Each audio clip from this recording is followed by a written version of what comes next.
Pondé, se alguém chamar você de direita, você se ofende? Não. Eu não me ofendo na medida em que eu entendo que ser de direita significa ser a favor da sociedade de mercado, liberdade de imprensa. Entendo que o modelo de sociedade de mercado foi o único que reduziu a miséria, num certo sentido, no mundo. Conheço história, então eu entendo que a esquerda, na realidade, onde se instalou, como dizia Margaret Thatcher, grama que a esquerda pisou não cresce nunca mais. Agora, acho importante o que vocês conversavam há pouco, porque assim, essa coisa de ser de esquerda é legal, principalmente jantares inteligentes, onde todo mundo é super cabecinha, e ser de direita é ruim. Acho que no Brasil tem uma coisa, além do que dizia o Bolívar, que eu concordo, com essa imagem geral, existe uma coisa específica. A esquerda no Brasil, e o que eu quero dizer por esquerda aqui, um certo setor de agentes da mídia, da imprensa, grande parte da vida acadêmica, certo? Essa é a elite pensante. Então, partidos políticos de um espectro, digamos, do PT para a esquerda, tá? PSOL, PSTU e outros quadros assim. A esquerda conseguiu construir no Brasil uma coisa muito interessante a partir da ditadura, que é o seguinte: primeiro, colar na ditadura a imagem de que a ditadura era uma ditadura a favor da sociedade de mercado, a favor da liberdade de imprensa. E com isso, portanto, se você é identificado como direita no Brasil, acham que você é a favor da tortura, que você estava matando gente inocente. Outra coisa que a esquerda conseguiu, através de uma operação de marketing maravilhoso, é vender a imagem que aqueles indivíduos da esquerda que foram para a guerrilha, para a luta armada, e que sofreram, inclusive, por isso enquanto indivíduos, certo? Claro. Eles conseguiram colar a ideia de que eles lutavam pela liberdade. Essa é a grande mentira da esquerda brasileira, que a Comissão da Verdade deveria trazer isso à tona. E eles não lutavam pela liberdade. Isso se discute. E eu acho que no Brasil, assim, voltando ao que eu estava dizendo e avançando a partir do que o Reinaldo dizia, é assim, no Brasil houve uma espécie de marketing gramsciano, em que os atores intelectuais, seja da mídia, da imprensa, da academia, conseguiram colar em si mesmos a imagem de que eles são do bem quando são de esquerda. Está tudo dominado. Assim, eu que atuo na academia, que sou professor há muitos anos, tanto na pós quanto na graduação, para mim é muito claro que existe uma oposição entre esquerda e direita. Só cuidado com a sua mão, que você tá o microfone, o pessoal em casa não vai conseguir entender então, o que você assim, para mim que estou na universidade, é muito claro que existe uma oposição entre esquerda e direita. Não conceitualmente bem elaborada, mas a realidade nunca é conceitualmente bem elaborada, né? Essa realidade banal do dia a dia. E essa oposição aparece, por exemplo, em que você tem cerceamento, você tem agressão, agressão intelectual, você tem uma coisa que, assim, você escreve uma coisa no jornal hoje, ou está dando uma aula, dependendo do público que está te ouvindo, você tem que tomar cuidado. Você tem que como dar a prova de pureza ideológica. As coisas que o Reinaldo falava aqui, por exemplo, sou a favor do aborto, por exemplo. Você tem que dar prova de pureza ideológica. Olha, não me entendam mal, hein, eu sou a favor do aborto. Exemplo que ele estava dando. Não me entendam mal, eu sou a favor da justiça social. Eu entendo que uma das melhores formas de justiça social é você ter um mercado ativo que produz emprego, certo? E que se eu estou de saco cheio de você, que é meu patrão, eu arrumo emprego em outro lugar. Para mim isso é justiça social. E não o Estado taxar, se meter na economia o tempo inteiro.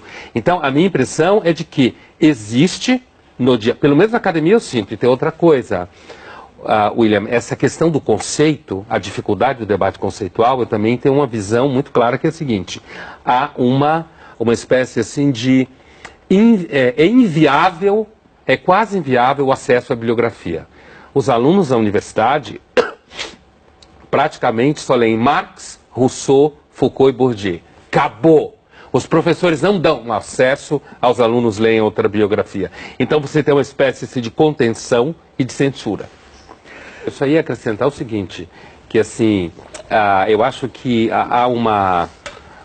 quando o Bolívar falava o verdadeiro socialismo, ou teoricamente definido, o partido faria isso e na prática o PT faz outra coisa, e eu tenho sempre a impressão, e as pessoas que se identificam com a esquerda normalmente oferecem esse tipo de argumento, que é, olha, se a gente se o socialismo fosse verdadeiro, então a União Soviética não foi socialista, por exemplo. Nem a Coreia do Norte. Né? Então, para mim, eu vou fazer uma analogia com o cristianismo, como religião, mas podia fazer com qualquer uma, e considero o cristianismo infinitamente superior ao socialismo como teoria, como prática, tá? Apesar de não ser cristão e nem acreditar em nada disso, mas assim, é o mesmo argumento. Quando alguém diz assim, não, o cristianismo, ele era pleno. A Igreja Católica perverteu, o protestantismo perverteu.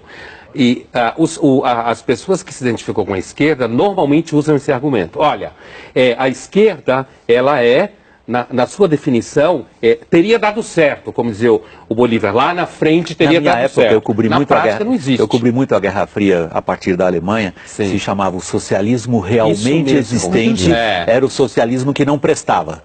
O socialismo em si, o que um dia, lá no raio que parta, como você falou, lá no raio que parta, um dia vai ter o socialismo, esse vai ser bom. O socialismo realmente existente não presta. É por isso que eu acho que a definição que me parece um pouco mais concreta no cotidiano da esquerda hoje, ou das pessoas que se acham de esquerda, migrou de uma discussão política enquanto tal para um marketing moral.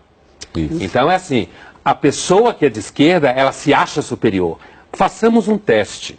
Pega um amigo teu ou quem você conhece, que é uma pessoa que se identifica com a esquerda, e faça uma acusação razoavelmente fundamentada que ela é autoritária. Ela vai parar de funcionar que nem um computador com vírus. Ela entra numa crise. Como? Eu? Reacionário? Não, não pode ser. Eu sou a favor das liberdades. Porque, para mim, essa é a definição contemporânea mais atual de alguém que se acha de esquerda. Ele se acha moralmente superior do que normalmente a gente pensa, que o PT continua sendo ideologicamente consistente. No sentido de que, na medida que você passa a prática, por exemplo, quando os réus do mensalão se chamam de presos políticos, por exemplo, há uma lógica nisso. Você pode, todo partido comunista ou socialista, né? Às vezes eu volto a falar o nome comunismo, porque eu acho que tem que dar nome aos bois. Todo partido comunista ou socialista que se instalou no poder, de fato, foi corrupto. Que teve o poder pleno da sociedade, o processo de corrupção é normal. Normal no sentido de que, porque há casos de corrupção, isso não significa que o partido não esteja ideologicamente orientado. Porque dentro da orientação ideológica está justificado ter casos de corrupção, não estou dizendo que todo mundo é corrupto, mas é justificado casos de corrupção se servir a causa. Então, quando alguém diz uma situação como essa, que ele está sendo, que ele é preso político, dentro da lógica dele, ele continua servindo a causa. É uma corrupção ideologicamente orientada. Olha, inclusive do ponto de vista do crescimento de um certo pensamento de esquerda na magistratura, eu não tenho nenhuma dúvida. Eu tenho uma sensação de que o Brasil marcha lentamente para um certo consenso esquerdizante, gramsciano. Já está marchando em direção a isso. E eu vejo, por exemplo, voltando ao que você perguntava antes, quer dizer, por que não existe? Então existe, primeiro, na universidade é impossível quase você levantar essa questão. Eu tenho alunos jovens que se identificam com a tradição de pensamento liberal, como a gente fala no Brasil, ou de direita. Liberal no sentido europeu, né? Liberal conservador e tal, no sentido europeu, e eles não têm espaço.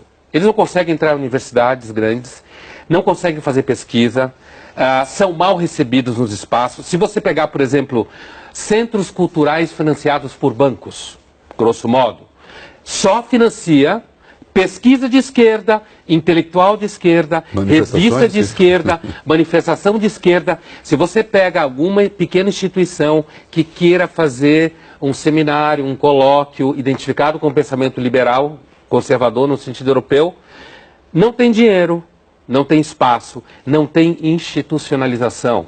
Então fica uma situação que vai ao encontro do que a gente falava antes, quer dizer, o próprio empresariado investe na esquerda.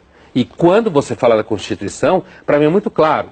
Eu entendo que isso está ligado, tanto ao que o Reinaldo falava da uma certa religiosidade de negociação, quer dizer, e tem uma coisa também... Religiosidade que é anticapitalista, considera o lucro pecado, se alguém ficou rico é porque alguém Perdeu. E tem uma outra coisa, né? Eu acho que tem uma dificuldade. Recentemente eu participei de um colóquio na América Latina onde se discutia o pensamento liberal no Chile, e aparece uma dificuldade muito grande, que é o seguinte: o pensamento liberal conservador de direita, não essa patifaria de ditadura, não estou discutindo esse negócio de ditadura, ele exige de você uma responsabilidade pelo que você faz. Eu sou responsável pelo que eu faço. Eu sou um indivíduo que busca autonomia. Para mim, a maior virtude do pensamento de direita é a autonomia.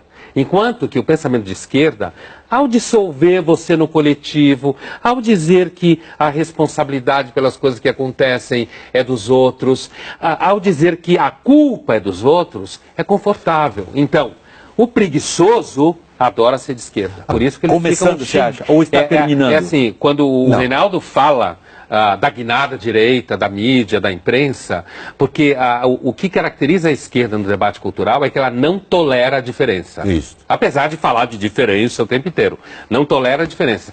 Então, quando ficam berrando, seja em que mídia que for, contra a guinada da direita, é porque aparece uns 5 ou 6 que não tem medo profissional, não tem medo de ser difamado, tem repertório, porque tem uma outra coisa que caracteriza você ser de uma maioria, como a esquerda é no mundo cultural brasileiro. Não precisa ler, não precisa estudar. Basta pertencer ao grupo e sair gritando. Você pertence ao grupo, você xinga o outro e não lê. E é nessa situação, muitas vezes, que essa moçada começa a levar pau. Porque quando você é uma minoria, como pessoas que não se identificam com a esquerda no mundo cultural brasileiro Estou falando do mundo dos agentes culturais. Quando você não se identifica com essa maioria, como toda minoria que está num conflito, você tem que se preparar. Então você acaba estudando mais. E aí tem um problema, porque na hora do debate, fica difícil, quando você é uma maioria paquidérmica, enfrentar quem está preparado. Não, até a matemática vira reacionária, né? Quando você discute matemática vira reacionarismo.